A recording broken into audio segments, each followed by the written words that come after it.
முக்கியமாக இந்த துலாம் லக்னம், துலாம் ராசியில் பிறந்தவங்க செவ்வாய், வெள்ளி இந்த 2 கிழமையும் ஃபாலோ பண்ணுறது ரொம்ப நல்லது. அசைவம் தவிர்த்துருங்க. வழிபாடு பண்ணுங்க. ஓகேங்களா? ஸோ உங்கள் லக்னாதிபதியே சுக்கிரன் பகவான்.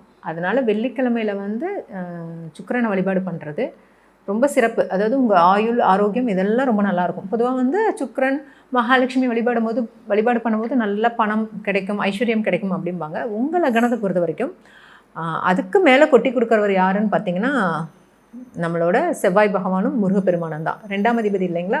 ஸோ அதனால் நீங்கள் வந்து அந்த செவ்வாயும் முருகனையும் நல்லா ஆக்டிவேஷன் பண்ணுங்கள். ஓகேங்களா?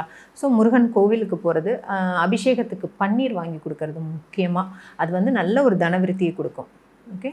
ஸோ முருகன் கோவிலுக்கு போங்க, முருகன் வழிபாடு படிங்க, சஷ்டி படிங்க. இதெல்லாம் பண்ணும்போது ரொம்ப ரொம்ப நல்லாயிருக்கும் உங்களுக்கு.